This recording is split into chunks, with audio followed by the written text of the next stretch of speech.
Bandeko na ngai na pesi bino mbote na kombo na Yesu Masiya mwana nzambe na bomoi. Ngai lisusu mama Delina eli boso na bino pona kosala video oyo pona ko yebisa bana nzambe makambo oyo nzambe atalisaki ngai ba mwa oyo euti koleka pe oyo nzambe asolola kina ngai. Vraiment na kosenga na nzambe to bondela poti ya Saint-Esprit azala na biso to bondeli. Nzambe papa biso na lola mozaisa likolo pe na sekolo Yesu Masiya tala biso bana yo to eli boso na papa to peso merci to pambolo to kumiso pe to za malamu mingi otiki biso kino lona bomo papa to zo lo accept zo lo be biso makambo o esengeli pona biso ya on to peso merci ta etikete ngai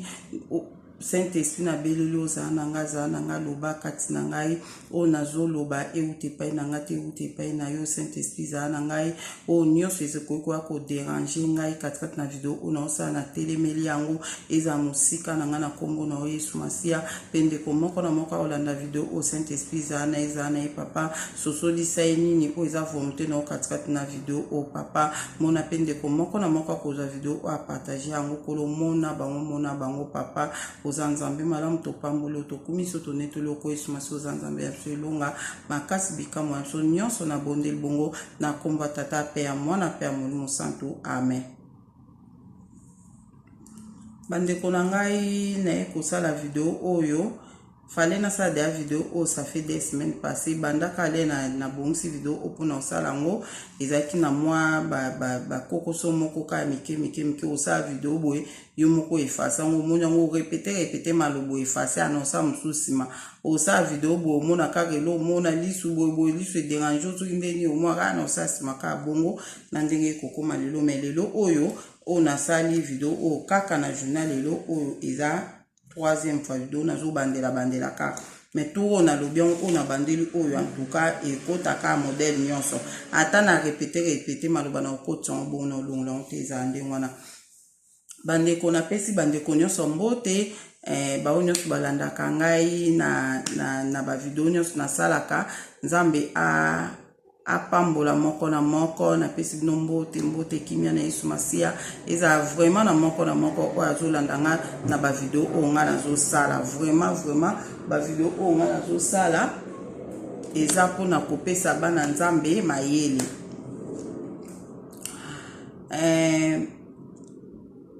na koloba pona vidéo o utoleka na pamboli batu nyonso batiaki ba commentaire na video o na salaki o nzambe a révélaki biso makambo oyo ekoya na France awa vraiment nzambe akumisa mapo batu batie ba commentaire wana nazotanga ba commentaire batu mutu babi mama Deline to bondela pona nini nzambe so aninga sali kamna ifo kotika ekokisama pourquoi yo zotinda batu to bondela pona makambo oyo nzambe abiasa na France. Bandeko na nga soki nzamba lobike nazo koisa France pona mata Afriki na ndimite mutu moko aloba to bondela pona France. Vraiment la nga nzambe ndenga lobela kyango selon nga na mona kike to bondela yona ba ke to bondela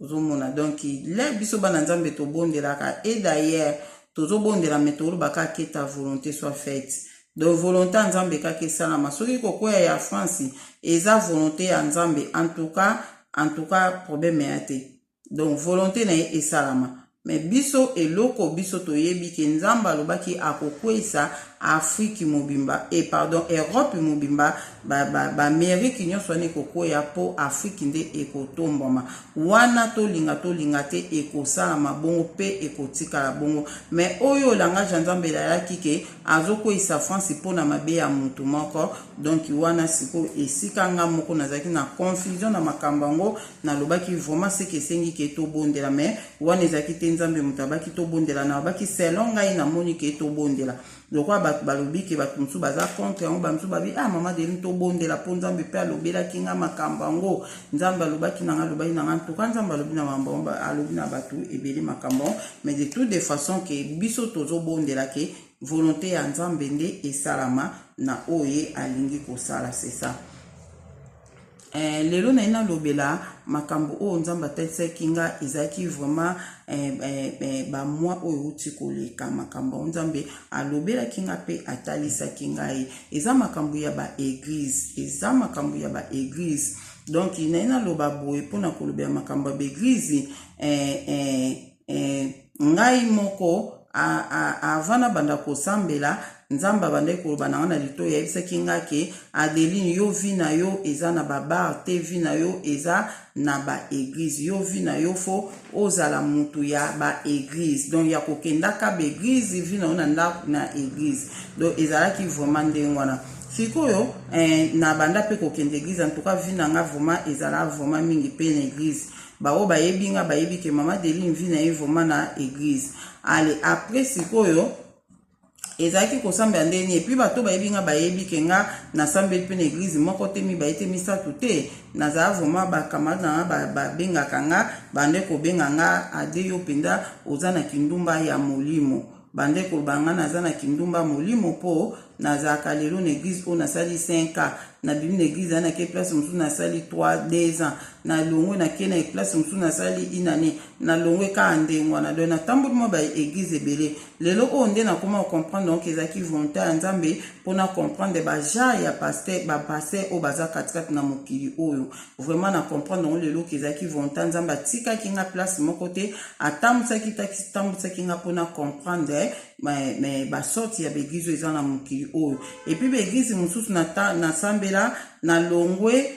na miso na longwa na volonté na nga te nzambe mutaloba na nga longwa leo nzambe abino longwa omono tuni pe nzambe poko tika inga na église leo ko irevele o makamba be eza na église wana leo tuna nzambe poko tika kinga ngo akoloba ke na tika ki okuna nga moko na yebi pourquoi na mema ki okuna nga mo pe na yebi pourquoi na longoli okuna en tout cas nzamba nde koloba bongo et na l'église on nyonso moko ka mutu nzamba reprocha ke fallait pas to longo fallait to fanda nzamba reprocha nga kana moko yango na yoka mutema pasi tele baninga na nga baloba na nga ade yo pendo za na kindumba molimo lelo na église o soko ke église biso pe to landi yo to église on lobi mo yo moko membiso na église ngo olongwe na olisusu to longwe su to kebwe en tout cas bantu ba bito olanda ka su yo te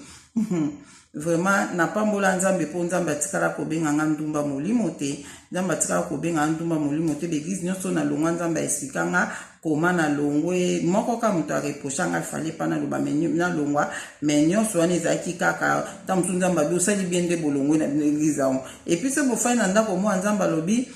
kofana na ndako te po monguna satan azosepela nde bofai na ndako boluka église bokende boluka église bokende po monguna satan sepende bofai na ndako au moins pe to luka église tokei ozomona donc ezaki vraiment ndengwana donc vraiment nzambe alingila biso pe na ba église atoto ba église mutu ezaki ba fama ba passer ba franc-maçon ba église mutu association bandoki ba église mutu mais en tout cas to sambela quand même pe na ba église ngamo personnellement na linga pe via église na linga via kola muka dimanche bosukoli boke église na linga vraiment via ngo via kofanda na église bozo ko adorer bozo yemba botema bonza bani viwana via église boye mutakufeli mutazui problème mutu boye mutaboti boketa mutu asali feti boke na compte église na linga viwana makasi vraiment na linga via ba église nga moko boye sikoyo na koya sikoyo ezana ba église mutuku na sambela ongo kende église te na tonza mbalamusa bilamuka église koki telema kende église nzambe alamusanga pe vraiment na église musu vraiment na kenda nzambe pe bande pe kolamusanga so ngo ke église te nzambe alamuso kende église ko fa na ndako te c'est ça donc eza vraiment ke nzambe lingila kingai penza pe na ba église OK siko na kuye siko na likambo onga na loba na bino le wana na saki nanu résumé pardon na saki nanu introduction ya ko sala introduction pona ko banda makambo na loba na bino boye donc ezali que esalaki sikoyo nde tofanda boye na ndako tokenda susu église mote tofanda na ndako le to fanda ndako comme d'habitude na mesana ata na longo église fona lukaka église musuna kende na mesana vraiment ko fanda na ndako te. Après c'est qu'on en est koloba na mbali na ngabi to kende to luka église to ke ya lobi soki kutu to zonga na biso na église mo to zaka ko sambela période to kende église na 3 fois ou 4 fois boye abiga passer na zaki bi to kenda ta kuna ngana isi oza na ona raison to kende église na bande kuna ngale ya koleka bongo. Après sikoyo papa moko nzamba pambole na yebite so aza na États-Unis to wa papa moko abengaka ngai ayebisinga bi mama Deli nazolanda ba video na onzamba zwa lokumu na lingina yebisa oke yebisa bana nzambe bakendaka susu église te po nzamba oti ko révéler biso awake na beglise makambo mabe ezoleka na beglise ngabi bon abi nzamba révéler biso makambo mabe ezoleka na beglise yum to sala ba video zo kaza sala ba video yebisa bana nzambe bakenda su na beglise te po makambo mabe eza na beglise ngasiko na baki ya solo mbamoka iko bisanga biyumo posa ki video mo awa olobi ba ange ya satan bazaka likolo ya beglise pona kozwa mabondela bana nzambe babilo moka bongo na sa video mo na lobela likambo ba obolanda ki onte so botali eza parmi ba video na ngali boso na salaki na explica ba ange ya nzambe nde bazali likolo église pe ba ange ya satan nde bazali likolo église na explica ezaka révélation nzambe mutalaki saka ngai yango ala presikoyo ngana yebisaki papa ngabi mais ozobosa na kina video na lobaki nzamba la kisenge église mususu ba ange o bazaki na likolo église na bazaki ba ange ya nzambe donc ngelo bake magebe église mabezali ya malamu pe ezali esika ya mabezali ya malamu pe ezalaka do église mabezali do église pe ya nzambe ezali nango o eza ya bien o ba ange ya nzambe bazali kona na ese papa na bongo yango na lobaki ke anga funa ke na église ngana nga vie église na ngana nga vie ya kofanda na ndako te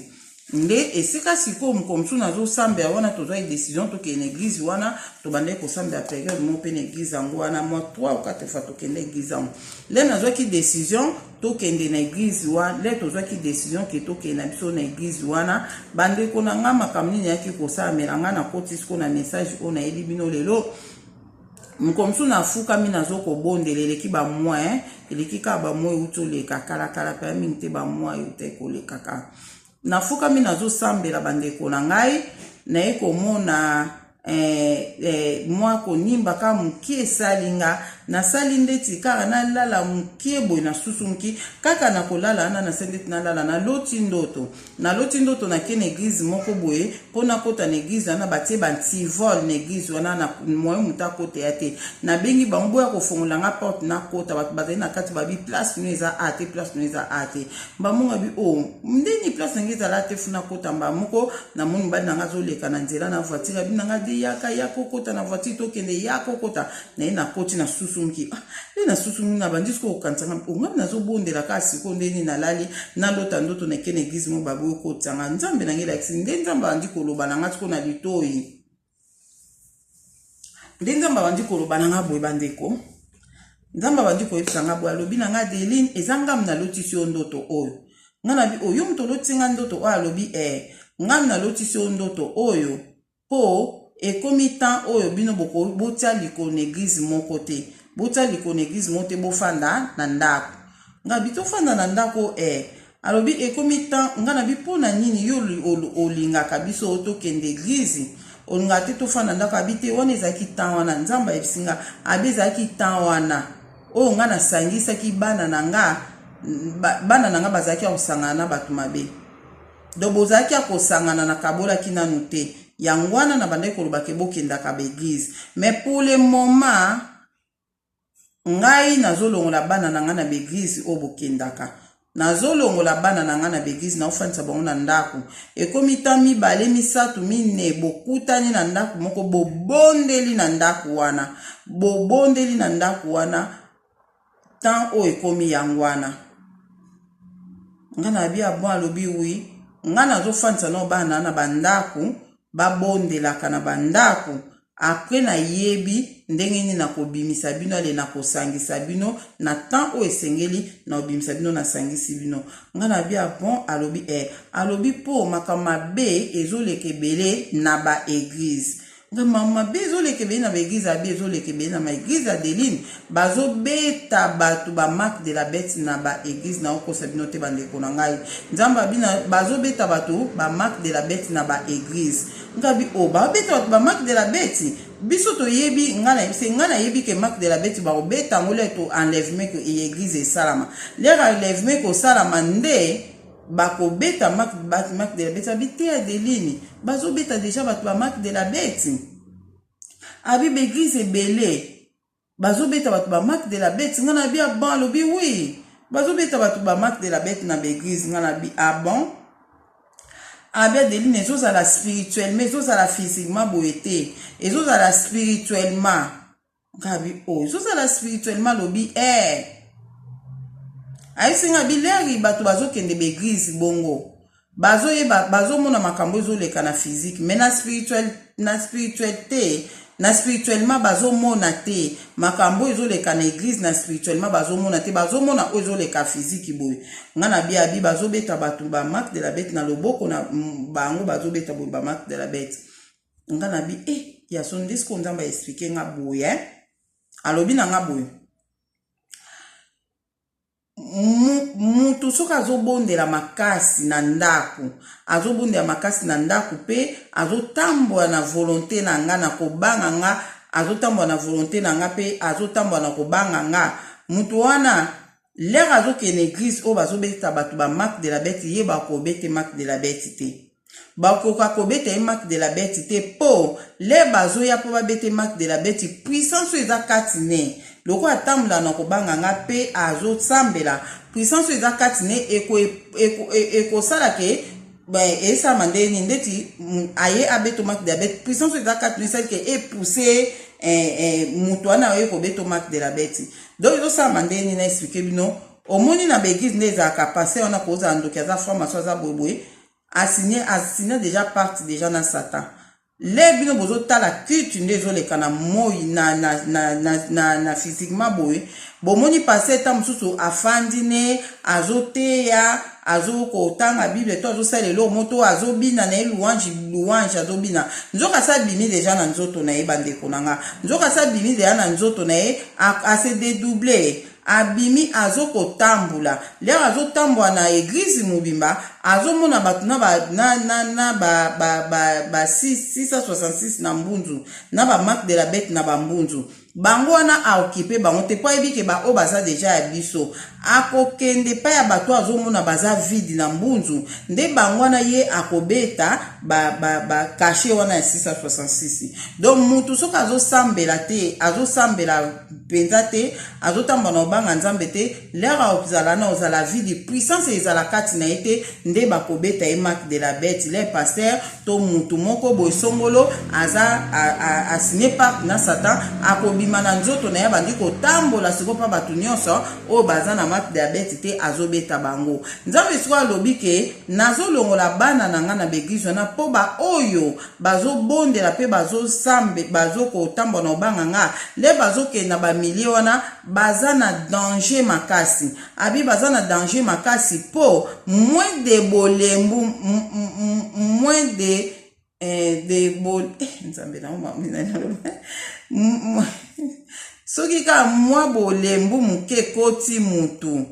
ende ezalaka toza bato mwa bolembu mikolo wana priere mwa bolembu muke oza na puissance lisusu te lere bakoya kobeto marque de la bête ekozwa yo bande ona yese no mambaso na okosa te nzamba yese nga bonga bi moins de bolembu lere ekota na mutu aza na bolembi nguya nange kozala makasi te kati na ye nguya nange kozala su kati na ye te lere bakopusa na pembe ne bakobeta ye don na ina lobandeko moko oza ozolandanga église musuta musu yokendaka chaque jour bameka kobeto marque de la bête me bakoka te chaque jour bameka bakoka te mais mukolo yoko zalaka porte moko fungoli mwa bolembo soigno disito sali boy mwa bolembo ekoti bakobeta o marque de la bête wana et puis nzamba lobi nanga boya lobi nanga Deline mutu nyonso oyo se azwi marque de la bête esili pona ye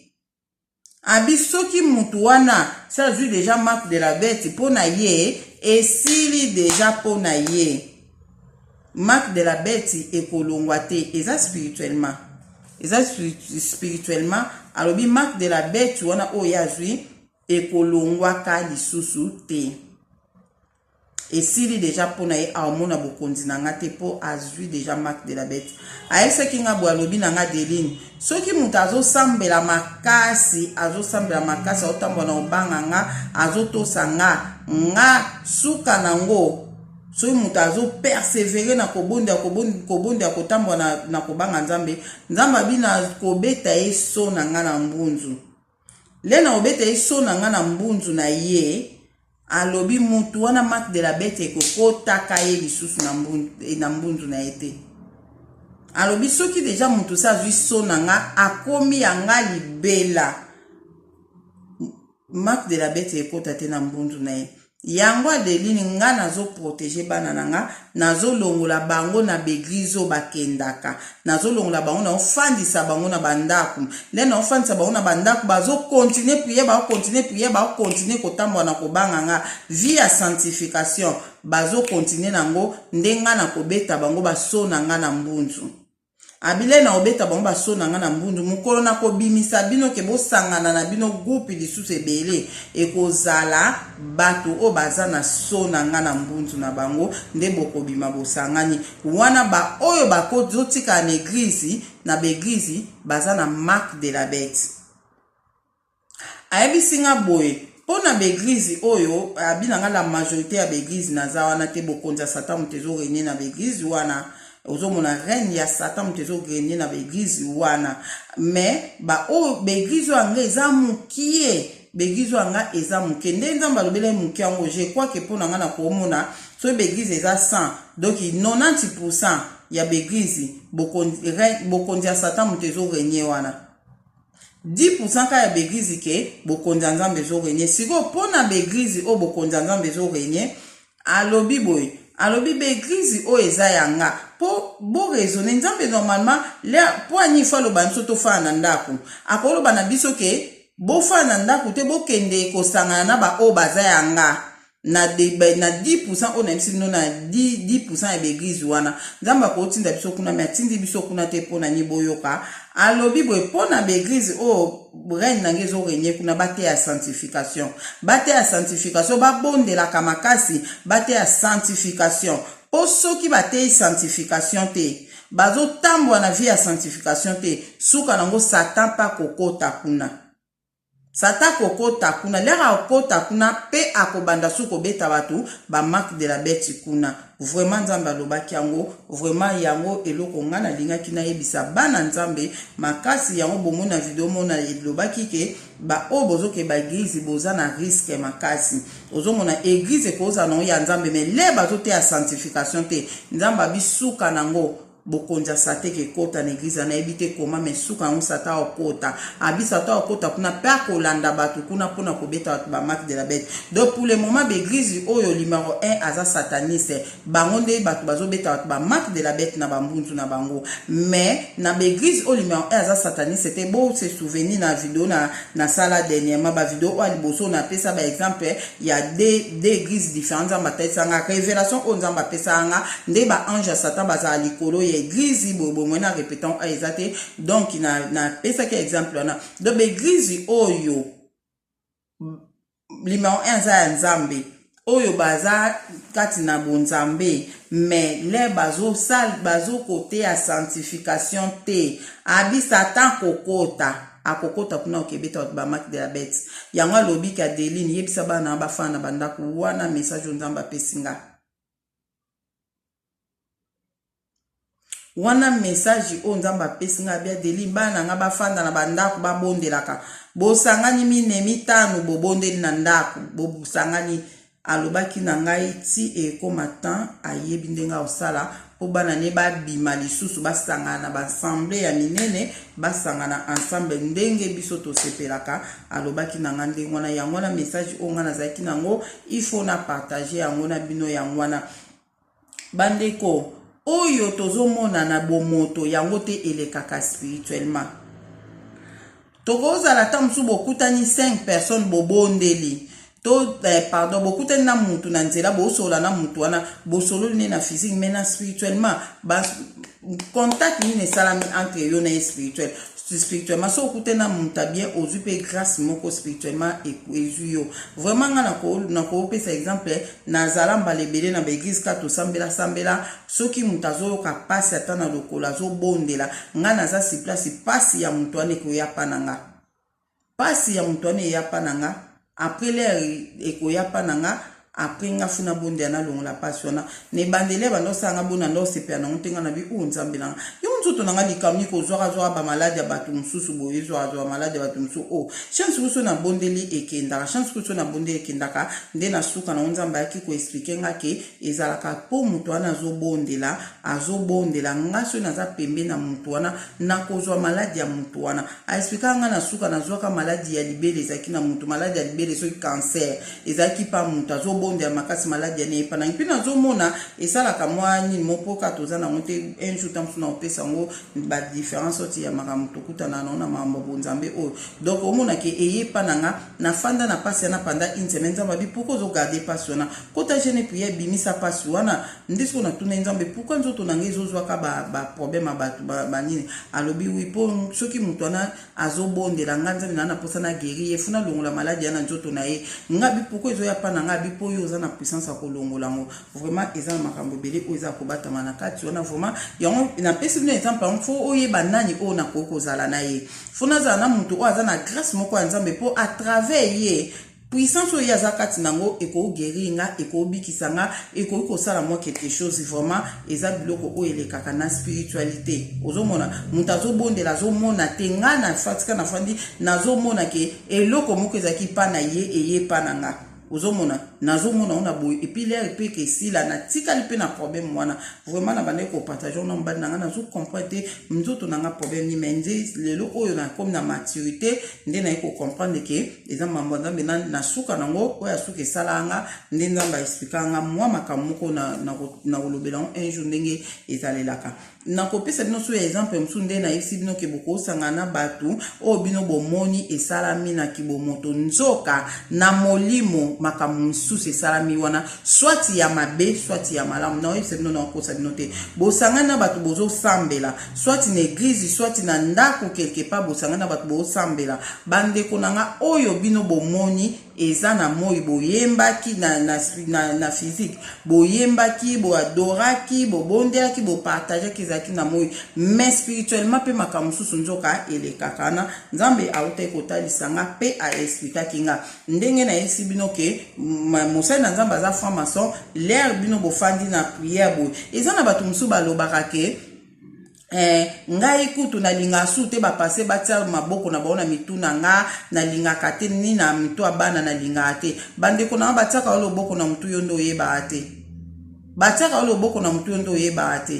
po zo ça ma spirituellement et ça ma sou physiquement boetin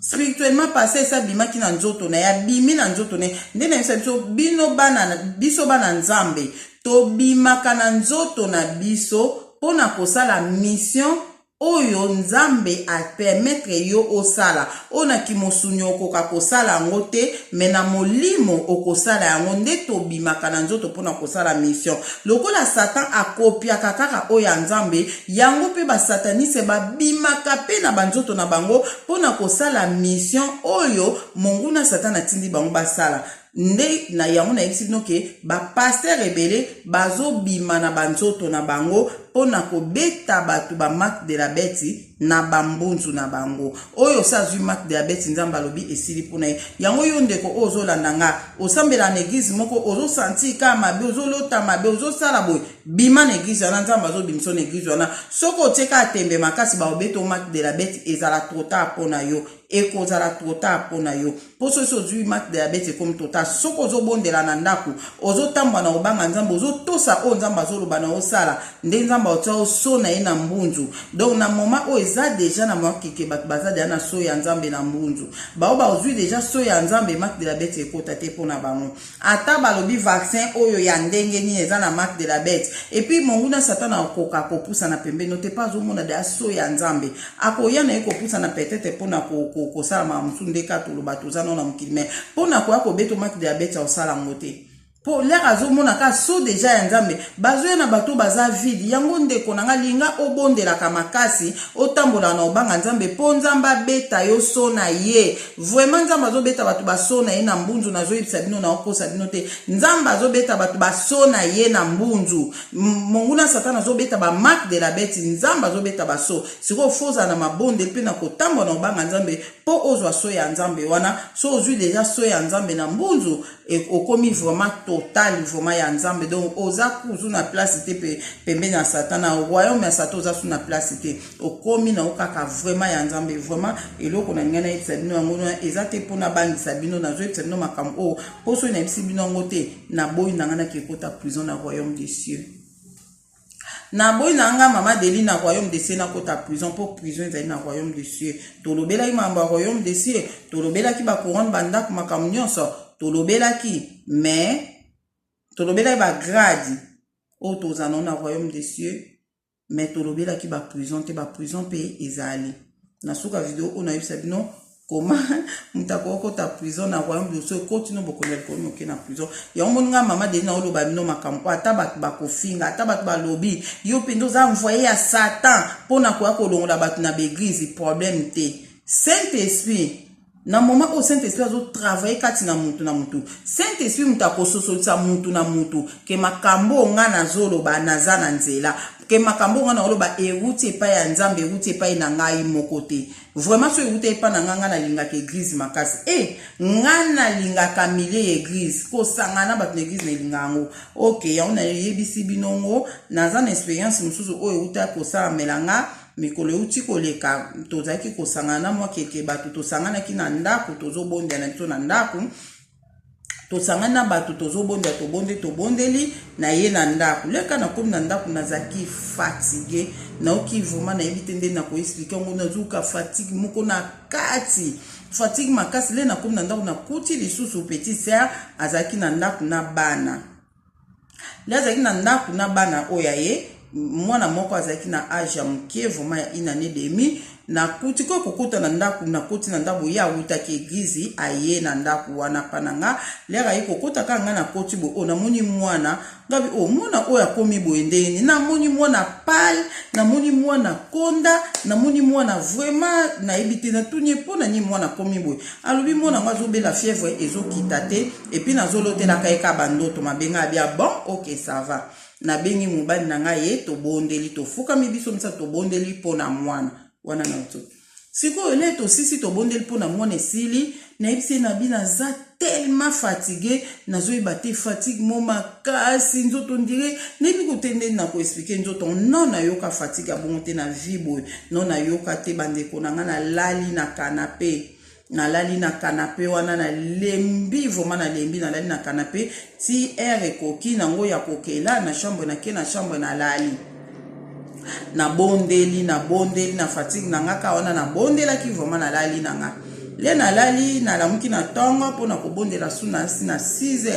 le na lamuki na njo bondela na 6h nde nzamba bandi ko sola na nga bandi ko boyo kama nzamba soli na nga nzamba iko ebisa nga bia deli na zo tse no po boyeba makambo spirituel oyeba banani o nga na osangana na bango so ba to zo sangana bango za si na bango te bande ko na nga tika préféré ozala yo moko ke ozala accompagner na batu oyo makambo mabe spirituel ezo salama nazo pesa bino conseil o na oyebisa bino bande ko nangelo nini yaki ko salama ngale na zobonde ave ba 6h wana nde na eko mona nzamba bandi ko sola na ngai nzamba tuninga bina nga delini lobi ozaki fatigué nzambe matuninga bongo na okosa bino te amina nga delini lobi ozaki fatigué ngana lobi nazaki vraiment fatigué makasi abi c'est normal nzamba isinga c'est normal a delini ozala fatigué ngabi bon alobi po musala osala kilobi eleki makasi ngabi musala na sala kilobi eleki makasi adina musala osala kilobi eleki makasi ngabi na ndenge ni alobi na nga OK zela na l'action musala osala elobi bande ko na okosa bino te mambo na oyebisa bino nzamba ndo lakisanga na vision nzamba alobi na nga zela na l'action musala osala kilobi tala musala osala kilobi mbamona bandi komona nde tozaki na bande ko na ndako tozalaki na moni tozaki mende nombo tozaki na ndako wana o mbala moko na moni na ndi to bande ko sambela na moni vumanga na bi nazalaki kuna tozalaki na batu na ndako wana to obondela mbala mo bande ko na mona ngai na ko sabino te na mona ngai na bandi ko kende pa ya ndeko moko na moko so na komi pembe na mutu wana na yebise fongola munoko afongoli munoko na fuli mutu wana na munoko na muna na olongwe supa mutu wana na ke supa mutu msu fongola munoko afongoli munoko na fuli na longwe su ngasi na tunza menga bi ndeni nazo fulaka batu na munoko eleka ki boete abinanga delini ya ona zo yebisa yo makambo obino bozo mona so bosanga na batu yango teleka spirituellement le bosanga na moi boy bozo mona makambo su physique bo mona mais o eleka spirituellement yango ndenga na zo la kisayo o eleka ki en réalité o eleka ki spirituellement yango yo ofuli batu na munoko ngabi bongo pourquoi nga fula batu na munoko ndenzamba ebisinga lobi batu obozaki na bango wana eza na moko azaki wana monguna satana longola ki quelque chose kati na ye noko sebinote nzambe na likolo témoin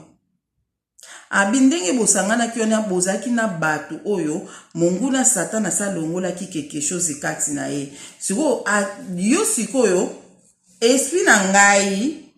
et comprendre que bato na osamba na bango balongola bango quelque chose ndengai na kendaki na fulaki bango na zongisaki eloko monguna satana longola ikati na bango abi bato bazalaki wana oyo fulaki ozongisaki eloko oyo monguna satana longola kati na ye ngana bi bon alobier siko raisonner eza makasi do eza puissance ebimi kati na yo oyo fuli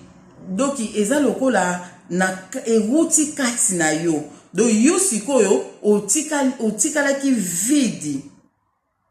do nzamba pesa ki explication mo makasi wana na yete so na ko explication otikalaki vidi oyo bimisaki eza tellement makasi obimisaki kati na moko otikalaki vidi yango zaki fatigué na nzoto bozaki fatigué po esprit na yo et travailler ki makasi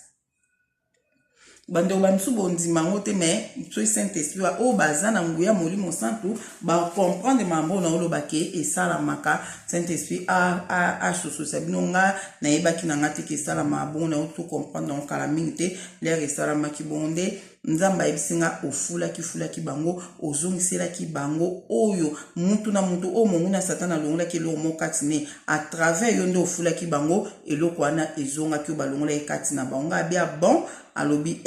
ilekela kingai alaki singa lisusu abi donc eza musala munene abi nanga leo ozongisu na ndako oyisu kokuta problème na ndako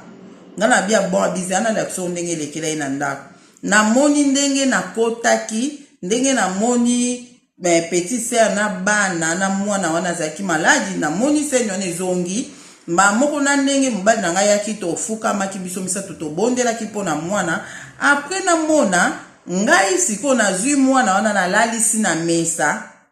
bande kuna na oyebise bino na zui mwana na lalisi na mesa na fongoli munoka mwana na fuli mwana ngana bi ngana fulaki mwana talobi ofulaki ye alobi nyonso ezaka yo muto bimisi siko abi nanga molimo wa mwana na si bakendaki nango na okosa binote nzamba bi molimo wa mwana bakendaki nango deja molimo wa mwana na bakendaki nango deja mais yo le ofulaki mwana wana molimo wa mwana ezongaki kati na mwana abi yango na fo obukana abi yango na bonzoto bo fo yoka pasi foza na ipsino bandeko nanga mambo nzambe ezali ya onga na ba video o na oloba mambo eza spirituel soko comprendre te tuna Saint-Esprit mutu pe pas comprendre mambo nga na oloba foza na nguya molimo santo sanguya molimo santo comprendre te oba mama delinde ni molimo mwana ba memaki yo fulie azongi na fulie na kibomoto ngotenga na monisika na fulaki mwana te ngana moni sika na fula ki mwana te mais nzambe lera eko zongisela nga filme nde na eko mona ki na fongola ki mwana munoko na fula ki mwana wana nda lobi ke ezaki esprit ya mwana na bato to bande ko sambela na bango ayebise ngate so ezaki ni monguna satana longola kati na moko ayebise ngata ba kaka eloko moko na moko monguna satana longola ki yozongisaki mena bato na mwana nde a expliquer nga bi esprit ya mwana zana inane demi abina nga esprit ya mwana nde bakendaki nango me yo leo fula ki mwana ozongisi esprit ya mwana na ezongaki yangwana ezaki yondi muto bimisi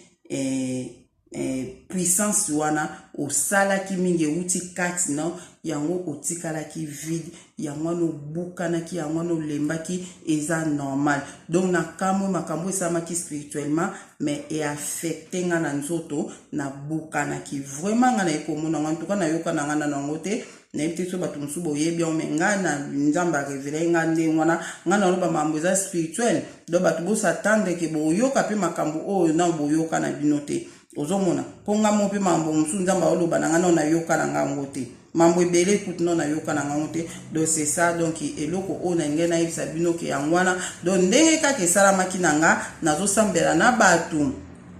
esprit nanga efuli batu wana ndenge pe kaka basataniste na okosa ote na okosa bino te basataniste baosala le baosambela na batu esprit na bango ezoko beta batu ba 666 ezoko étouffer badon ya batu ezoko sala makambo ebele bazoko sala vraiment photo bonde ya makasi temps ekomi mabe vraiment o nyonso kozwa video o vraiment partager yango na bandeko nyonso bayoka vraiment ata yo so lobi te nga kaka église na okende église te problème te partager vidéo oyo bato bazwa vidéo oyo bayoka yango nga nazali ngai nasala video mosusu mais oyo nde moto ekangaki ngai pendant des semaines nasali video te mpona azobundana mpona kosala video oyo ezalaki na mwa bitumba moke me nzambe lelo na ngolu na ye asali ke nalobi video oyo nasali video oyo so mpe na répété maloba problème te bolandaka maloba ngo ata na répété 10 fois l'essentiel kaka ekota pai ya bato mpo eza mpe na motu mosusu mbala moso olobi ya ocomprendre te fo oloba 3 fois 4 fois fo comprendre seke yango saint esprit azosala nga na répété na nga maloba esa eloko te ozomona uti koefase video mosusu mpo na répétaki maloba mingi na efasaki yango nasali oso mpe su na répété ekota nango bo mosusu na efase na osala video miso ebandi nga mokusa miso ebandi kosala nga soki ndeni na efase video donc ezosalasalaka bomona otiki nasala moko mosusu ezolalalalaka mikolo yango lelo na baki te ifo nasala yango mpona leka mpe nasala mpe bavideo mosusu ozomona eza na bavideo oyo nzambe azokoinsiste fo kolobela yango nalobeli oyo lelo nzambe aza na moko na moko vraiment batu oyo no bosabone te na Deline TV bosabone na Deline TV ba opesi bosabone merci nzambe apambola bino vraiment po tozwaka vraiment makambo oyo nzambe azorevele biso makambo oyo ezaka mpona bino te na ngai moko na ngai na bino pe donc makambo oyo nzambe azorevele biso azolinga biso nde nini tozala vraiment yango wana oyo ngai nalingaki nayebisa bino lelo oyo mpo nga mona ekotala nga na bi na ngai nanga nasote nanga video oyo mpo namonaki yango ezokomplike nga mpona kosala yango nayebi te pourkui malobe banda ekokima nga mingi nga bi te nasala video mosusu namoni ndeti video oyo nini me naye kotala nga bi te efuna loba mona bi bato bamona nga nazokimisa bato na begize problème ya nango te bato balobaki mama Deline oyo ya demo mtalati yo mpo okimisa bato beglize problème eza te me baoyo bazala rempli na saint esprit nzambe asosotisa bango te eza message oyo nga napesi ye apesa bino mpo nzambe abaki nayebisa bato abaki nayebisa bana nzambe ke temps oyo eza temps ya beglize lisusu te mpo monguna satana akoti na beglize oyo eza ya nzambe babongisa mateya na bango bateya sanctification ya kati mpe ya libanda soki bazokontinue kaka koregistre na maloba nzambe satan akokota wana akoya kobeta bango marque de la bête kaka esika bazali wana na begize wana yango message oyo nga nayelaki bino nalobaki nga na bite naloba na ngai po ba message oyo soko ozobomba message tandeti message oyo so na bombi yango bato bazwizi ba marque de la bête na begize nzamba otunanga na okosa bino te nzamba kotunanga yango ekozangisa nga bokonza likolo te po na bombaki message ya nzambe na okota na bokonza likolo po na otambo na obanga nzambe na kokota bokonza likolo me na oza na prison na kobeta prison na nga nalingi na nga te na beta prison na royaume des cieux nalingi na nga te na bomba maloba nzambe alobi na yebisa bato na bomba te nalingi na ngai te mpona kozwila yango prison okoma mpe akuna baopeso bacourant no boyeboye pa ozwi babilo no nyonso to gardon no ayo fo beta no 30 ans de prison au plus na baoyo baobomba makambo nzambe aoloba na bango bamessage ya nzambe baobomba le bokufa bokota bokonza likolo mpo botambola na obanga nzambe me bokokota na prison tolobelaki makambo elekaka na royaume de cieux tolobela ba prison te nazo ko informer bino prison eza na royaume de cieux prison eza na royaume de cieux na bato o bazo négliger prière nde nzambe alobai nanga so ozo négliger prière ozwa 10 ans ou plus na prison na royaume de cieux soki ozo kobomba donc oyo nzambe atia kati na yo olingi kosalela yango te nzambe azopesa yo bamessage olingi kopesa yango te okozwa 30 ans ou plus se ya moto solo ene dernièrement lelaki nayebisi nga na bima se so ozobomba bamessage ya nzambe okozwa 30 ans ou plus na prison vraiment eza vraiment ndenge wana vraiment yango yo oza na message ya nzambe kobomba na yo te kobomba te bimisa message ya nzambe bana nzambe bayoka l'essentiel yo lobi ata bato baondima na bango yo te mon frère ma sœur yo loba na oka ata bato balobi ezalaka te problème te yo loba na yo l'essentiel o libéré o nzambe alobaki na yo après po soko ozoboya koloba bato bakoloba mokolo okufa oke kozala na prison obeta 30 ans na prison avant obima ozomona donc eloba na ndeko mo aloba nanga mama Deli malamu nake kozala na prison ya lola ke nazala na lie de Thomas c'est ça na bato baza na prison ya lola balingi na bango mokili ote ba préféré bafanda na prison 30 ans na bango ekoka po babima na prison nzamba ote kolakisanga dernièrement bimisi mutu mo na prison abeti 36 ans abeti 36 ans na prison abimaki nzamba zalokum quand même akota bokonda liko mais azaki na prison c'est ça yango na tiki bino ndamba za na moko bo partager vidéo bo like vidéo bo aimer vidéo na tiki bino kimia na kombo na yesu za na moko amen.